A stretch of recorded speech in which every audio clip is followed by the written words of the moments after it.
2000 का नोट बंद हो गया है, इस खबर को सुनकर कितनी खुशी है? देखिए, खुशी तो आप लोगों को होगी, खुशी आप लोगों को होगी, बाकी लोगों को क्यों होगी? जो मोदी जी के जो चाटुकारिता कर रहे थे, जो लोग बता रहे थे कि 2000 के नोट में नैनो चिप है, जरा उनसे पूछिए तो कौन सी नैनो चिप है 2000 के नोट में, जरा वो बताएं। ये जो देश की मीडिया है लगातार सिर्फ झूठी दिखाने का काम करती है, झूठी प्रदर्शित करने का काम करती है। देश के प्रधानमंत्री देश की जनता के सामने इस डेटा को साझा करें और बताएं कि जो प्रधानमंत्री नरेंद्र मोदी जी ने जो वाक्य बोले थे कि 2000 के नोट से जो है नोटबंदी करने से आतंकवाद की कमर टूटेगी और देश के अंदर काला धन वापस आएगा और देश की जनता के प्रत्येक जनता के खाते में 15-20 लाख रुपए तो यूं ही आ जाएंगे। सरकार इस बात का जवाब दे कि कितना पैसा काले धन के रूप में वापस आया और कितनी आतंकवाद की कमर टूटी।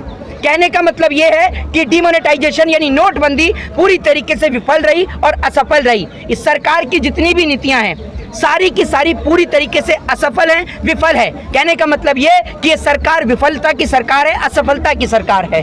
भाजपा के एक नेता कुछ ऐसे कह रहे हैं कि 2000 के नोट गरीबों के पास अगर रहेगा, अगर गिर जाता है तो एक बड़ी रकम जो है वो खो देंगे। अच्छा, तो कहीं इसको बैन कर दिया जाए तो सही तो एक बात आप मुझे बताइए, पहले इनको याद नहीं आई ये भाजपा के नेताओं को? और पहली बात है कि गरीब के पास तो 2000 का नोट ही नहीं है। 2000 के सारे नोट तो आपके अंबानी और अडानी ने अपनी जेब में डाल लिए, तो जनता के पास तो आपने छोड़े ही नहीं।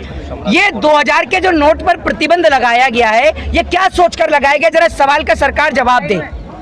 2000 के नोट को लेकर मैं आपको बताता हूँ, साल 2021 के अंदर एनसीआरबी ने अपनी एक रिपोर्ट को साझा किया था और रिपोर्ट को साझा करते हुए एनसीआरबी ने यह कहा था कि जितने भी नकली नोट पकड़े गए उनमें 60% नोट 2000 के हैं। यानी 2000 के नोट से देश में करप्शन, भ्रष्टाचार और जाली नोटों का चलन और भी अत्यधिक मात्रा में बढ़ चुका था। सुशील मोदी जी ने कहा है कि ये दूसरी सर्जिकल स्ट्राइक है।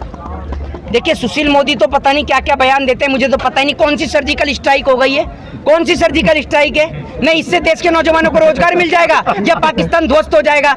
सुशील मोदी से ये कहिए वापस स्कूल में दाखिला लें और पढ़ाई लिखाई करें, ठीक है ना? हाँ, जैसे मनोज तिवारी बोलते हैं ना कि नोटबंदी नहीं, ये तो नोट बदली है, ये उसी तरीके के हैं सारे नेता, ये आप समझ लीजिए जी।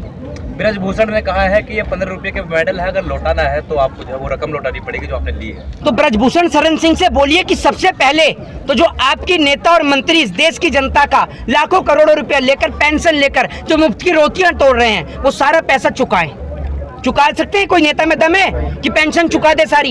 एक बार एमएलए बनेगा तो एक बार की पेंशन, 2 बार बनेगा तो 2 बार की, 3 बार बनेगा तो 3 बार की पेंशन। सबसे ज्यादा इस देश को अगर कोई चूस रहा है और खा रहा है तो पहले नंबर पर इस देश के नेता हैं और दूसरे नंबर पर इस देश के उद्योगपति हैं।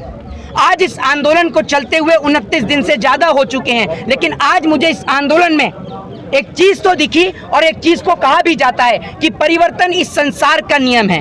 जब आज मैं इस आंदोलन में पहुंचा 29वें दिन, तो आज मेरे को देख के बड़ी खुशी हुई। मेरे देश के लोगों को भी एक चीज बड़ी देखकर खुशी होगी कि मेरे साथ मेरी आज एक छोटी बहन मौजूद है जिसके हाथ में न तो रामायण थी, न गीता थी, न कुरान थी, न बाइबल थी। इनके हाथ में बाबा साहब भीमराव अंबेडकर के संविधान की पुस्तक थी। आज हमारे देश की बेटियों को यह नहीं पता कि अगर उनको कोई व्यक्ति 2 मिनट घूरकर भी देखता है तो यह कानूनन अपराध है, ये नहीं पता। लेकिन आज जो ये बेटियां यहाँ पर धरना दे रही हैं और ये छोटी छोटी बहन जो इनको समर्थन देने के लिए आ रही हैं, तो कहीं ना कहीं जिन बेटियों के साथ समाज में कुछ गलत हो रहा है तो वो भी आज अपनी आवाज को बुलंद करेंगी। लेकिन अगर ये यहाँ से अपने घर पर वापस चली जाती तो ना जाने कितनी माता और बहनों के हौसले टूट जाते। लेकिन आज उनके हौसले बुलंद हुए हैं। आज इस देश के अंदर, जिस देश के अंदर महिला को सर्वोपरि माना जाता है, नारी को सर्वोपरि माना जाता है, आप और हम एक नारी से पैदा हुए हैं, एक माता से पैदा हुए, एक माँ से पैदा हुए हैं। लेकिन मुझे उन लोगों के ऊपर शर्म आती है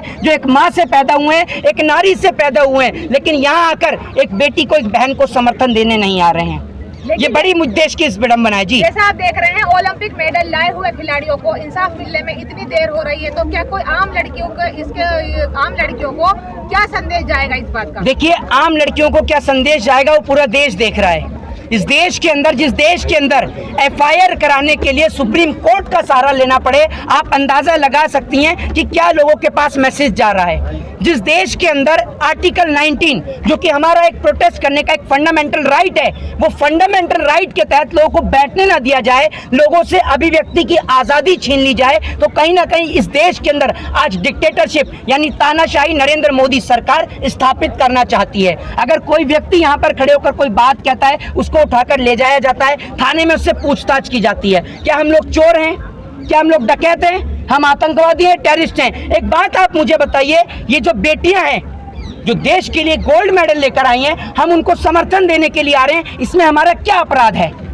आज अगर इनके साथ गलत हो रहा है तो कल को भगवान न करे कि किसी और बेटी के साथ भी गलत हो सकता है। तो अगर आज हम इनके साथ नहीं खड़े हुए तो कल को कोई हमारे साथ भी खड़ा नहीं होगा। बहुत बढ़िया। अच्छा मोहित, बड़ी संख्या मंदिर मांग रही है, लेकिन इधर एक बच्ची है आपके साथ में जो संविधान के पालन करने के लिए जो है अपील कर रही है, तो आपको क्या लगता है, जबकि संविधान की मांग करने वाली संख्या जो है बहुत छोटी है? कौन कहता है आपसे? कौन कहता है? सुन लीजिए मेरी बात, जो संविधान की अवहेलना करे उसे कहिए कि सबसे पहले स्कूल जाना बंद करे। अगर सब कुछ मंदिर से होता है तो मंदिर में शिक्षा लीजिए, अगर इलाज मंदिर में होता है तो मंदिर के अंदर इलाज कराइए। ठीक है, लोगों की आस्था है, श्रद्धा है मंदिर के अंदर, बिल्कुल लोग पूजते हैं, मानते हैं, लेकिन एजुकेशन अपनी एक अलग जगह है। ठीक है, आप लोगों को धर्म के नाम पर मत लड़ाइए। ठीक है, बुद्ध धर्म को, बुद्धिज्म को क्यों अपनाया था बाबा साहब भीमराव अम्बेडकर ने?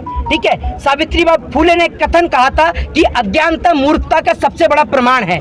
जिसके पास ज्ञान नहीं होगा, अज्ञानी व्यक्ति इस देश के लिए सबसे बड़ा खतरा है। जब आपके बच्चों के पास बेहतर शिक्षा होगी, बेहतर एजुकेशन होगी, तो आपके बच्चे पूरे देश के अंदर नाम रोशन करेंगे। एक बात आप मुझे बताइए, एक व्यक्ति जिसने शिक्षा के लिए कड़ी मेहनत करी, सिर्फ शिक्षा हासिल करने के लिए, आप एक बात मुझे बताइए, अगर आपके पास एजुकेशन है तो आप IAS IPS बनेंगे। जो लोग आपको समाज में अछूत बताते हैं, वंचित बताते हैं, जब आप IAS बनते हैं, IPS बनते हैं, तो वही आकर आपके पैर भी छूते हैं और मिठाई का डब्बा भी देके जाते हैं। ये पावर है देश के संविधान की, with the power of constitution. ये ताकत है देश के संविधान की, ये आप समझिए। जिस देश के अंदर जी, लेकिन बड़े बड़े PhD स्कॉलर UAPA के तहत जेलों में पड़े हुए हैं। देखिए, मैं आपको एक चीज बताता हूँ, जो जेलों के अंदर बंद हैं, जेल के अंदर भगत सिंह भी गए, राजगुरु भी गए और सुखदेव भी गए। आज की डेट में जेल के अंदर वही जाते हैं जो क्रांति की आवाज को बुलंद करते हैं। भगत सिंह ने जब असेंबली के अंदर बम दागा तो भगत सिंह का उद्देश्य किसी को चोट पहुंचाना नहीं था। भगत सिंह का उद्देश्य सिर्फ इस देश की सोई हुई जनता को जगाने का था। भगत सिंह ने उस जगह बम गिरा जहां पर कोई नहीं बैठा था। ठीक है, और भगत सिंह चाहते तो बाहर भी आ सकते थे, लेकिन भगत सिंह ने माफीनामे नहीं लिखे। भगत सिंह ने यह सोचा कि अगर मैं बाहर आ गया तो शायद इस देश के अंदर इनकलाब की जो चिंगारी है वो कहीं ना कहीं धीमी पड़ जाएगी। और भगत सिंह ने यह सोचा कि अगर मैं इस देश के लिए कुर्बान हो जाऊंगा तो मेरे जैसे लाखों नहीं करोड़ों भगत सिंह इस देश में पैदा होंगे। लेकिन आज ऊपर बैठे राजगुरु सुखदेव और भगत सिंह भी सोच रहे होंगे कि हमने किसके खातिर फांसी का फंदा चूम लिया, जो हिंदू मुसलमान के लिए लड़ते हैं, मंदिर और मस्जिद के लिए लड़ते हैं। जिस देश के लिए हमने फांसी का फंदा चूमा, वो देश की बेटियां आज सुरक्षित नहीं है। क्या आप चाहते हैं कि देश के लोगों को समझाने के लिए इस देश को दोबारा से गुलाम बनाएं? तब इस देश की जनता समझेगी। कब समझेगी इस देश की जनता? जब ये देश दोबारा से गुलाम हो जाएगा। हम ये कहते हैं कि हमारे लिए सबसे बड़े गर्व की और गौरव की बात है कि I proud to be Indian. हम गर्व से कहते हैं कि हम भारत देश के नागरिक हैं, हम भारतीय हैं। हमारे लिए सबसे बड़ी गौरव की बात है। भाई, इस धरती से कौन नहीं पैदा हुआ? राजगुरु सुखदेव, भगत सिंह, बाबा साहब भीमराव अम्बेडकर, ज्योतिबा फूले, सावित्रीबाई फूले। बताइए ना आप मुझे, नेताजी सुभाष चंद्र बोस, किसने जन्म नहीं लिया इस मिट्टी में? ये मिट्टी बड़ी क्रांतिकारियों की भूमि है। जिस मिट्टी ने अंग्रेजों को खदेड़ दिया, तो गोरे अंग्रेजों को खदेड़ दिया, तो इन काले अंग्रेजों की तो औकात क्या है जो इस देश की बेटियों को इंसाफ नहीं मिलेगा। देश की बेटियों को जब तक इंसाफ नहीं मिलेगा तब तक हम लोग यहाँ से हटने वाले नहीं हैं। और हमें बड़े गर्व होता है कि जब हमारी छोटी बहनें घर से निकल के आती हैं, आज वो बड़े ही, मैं उन पिता को कहना चाहूंगा कि बड़े हिम्मत वाले वो पिता हैं जो अपने बच्चियों को ये संघर्ष दिखा रहे हैं। क्योंकि हमारे पिताजी ने हमें संघर्ष दिखाया, तभी आज हम इनके लिए लड़ाई लड़ पा रहे हैं। आज इनके पिता इन्हें संघर्ष दिखा रहे हैं तो कल को ये भी अपनी हक की आवाज को बुलंद करेंगी। और ऐसे मैं देश के तमाम पिता से कहना चाहता हूं कि अपनी बच्चियों को एजुकेशन का ज्ञान दें। अपनी बच्चियों को भले ही आप मंदिर या मस्जिद ना भेज पाएं, लेकिन उन्हें स्कूल जरूर भेजिए, उन्हें संविधान जरूर पढ़ाइए। मैं सरकार से कहता हूं, सरकार जो रामायण भगवत गीता ऐड करने की बात कहती है, मैं कहता हूं आपको संविधान और कॉन्स्टिट्यूशन को ऐड करना चाहिए। क्या संविधान पढ़ने का हक और अधिकार सिर्फ एक लॉ के स्टूडेंट को है? हर एक व्यक्ति को संविधान पढ़ना चाहिए, ताकि अगर लोग संविधान पढ़ेंगे तो लोगों को अपने हक और अधिकार की जानकारी होगी। और आज की डेट में हक और अधिकार की जानकारी होना बेहद जरूरी है। लास्ट सवाल ये है कि सभी को भारतीय होने पर गर्व है जी, लेकिन प्रदर्शन करने वालों को सरकार और उनसे जुड़े हुए व्यक्ति आंदोलनजीवी खालिस्तानी और दूसरे मुल्क से उनको जोड़कर बताते हैं। देखिए, कहावत है कि हाथी चले बाजार और कुत्ते भौंके हजार, ठीक है? तो हम लोग जो हैं वो हाथी की चाल में चलते हैं, और इसके अलावा जितने कुत्ते भौंकते हैं हमें कोई फर्क नहीं पड़ता है, ठीक है? जो लोग कहते हैं कि आज़ादी साल 2014 के बाद मिली, जरा उनसे पूछिएगा कि आपके पापा कौन से स्कूल से पढ़कर निकले हैं। जो लोग कहते हैं कि आज़ादी 2014 के बाद मिली, जरा उनसे पूछिएगा कि आपके पिताजी को अगर कोई तबीयत खराब हुई होगी तो किस अस्पताल में उनका इलाज हुआ, जरा वो आपको बताएंगे।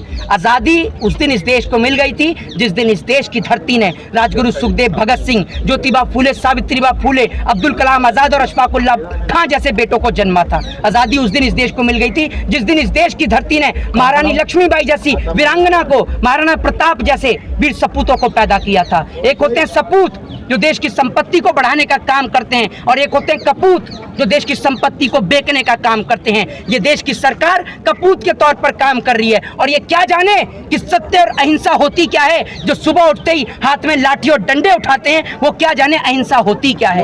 ये तो लोगों को लड़ना जानते हैं। अल्टीमेटम आज खत्म हो गया है, आगे की क्या रणनीति है बेटा?